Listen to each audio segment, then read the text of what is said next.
Gusto sanang dumakdak ni Titing Manalili sa Game 2 ng finals. Hakot award pa mga idol ang 21 years old point guard. Tindi nang naging pisikalan, lock on din ang referee. Yun nga lang na sweep mga idol sa championship game. Sayang yun. NCAA Philippines Season 101 Game 2 ng finals. Kasabay din mga idol ng awarding hakot award ang 21 years old point guard na si Titing Manalili. Habang walang Janty Miller sa Game 2 para sa San Beda due to 1 game suspension matapos ma-eject sa Game 1. Habang do or die game naman to mga idol ng Letran at balik sa original starting unit ang Letran. Opening ng frame quick 2 points ang parehong koponan. First 2 points mula sa San Beda, goaltending ni Gonzales pero bumawi agad si Kevin to put the first basket para sa Letran. Ito pa mga idol, mainit ang pagbabawi ng Letran. 5-0 run from deep 3-pointer ni Roque and put back to basket naman ni Jonathan Manalili. Halfway ng quarter, San Beda with the ball possession. Gandang drive to basket na sana ito mga idol ni Saonya. Mintes nga lang ang layup doon mga idol. Masyadong pisikalan sa early quarter. Eto mga collegiate players sa pool sa lalamunan ng team captain ng Letran na si Omega. Masakit din yun mga idol. Eto naman Manalili and Santos connection from Cebu to Pampanga. Abante sa 5 puntos ang alamangan ng Letran. Sa transition pa Manalili again with a jelly layup. Mintes yun mga idol pero saving the basket pa rin dyan si Kevin Santos habang 3-pointer ang pamatay ni Jimmy Reyes sa hype ng Letran. Nagkasagutan pa mga idol sa outside shooting bago magtapos ang first quarter. 5 points lead para sa Letran Knights.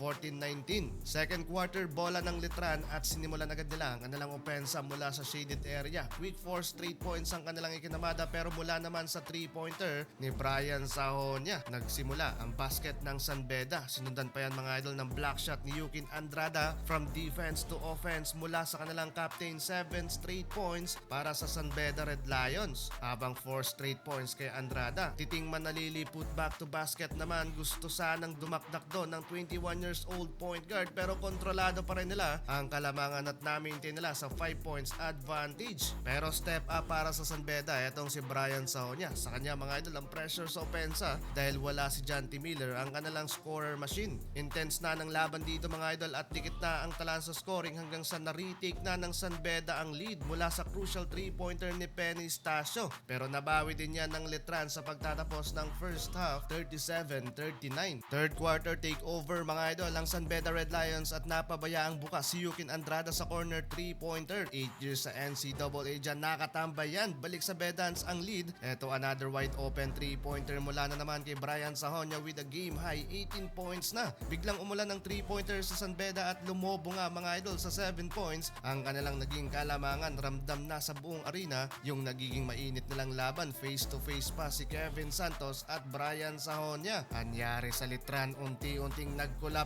mga idol at natambakan. Dominated ng San Beda ang third quarter. Beda. Manalili. Fade away. Chimpoy Estrada. 5 on the shot clock. Andrada for 3. Yukin. Adjun Roque. Gonzales breaks free. Nigel and this is not a good sign for the Knights. Kaya drink Yakult every day. Panalo Katyan. Maraming stop yung San Beda. Lions habang 4 Gonzales sees daylight. Gonzales! Nakatayo na mga Betista. They're starting to celebrate.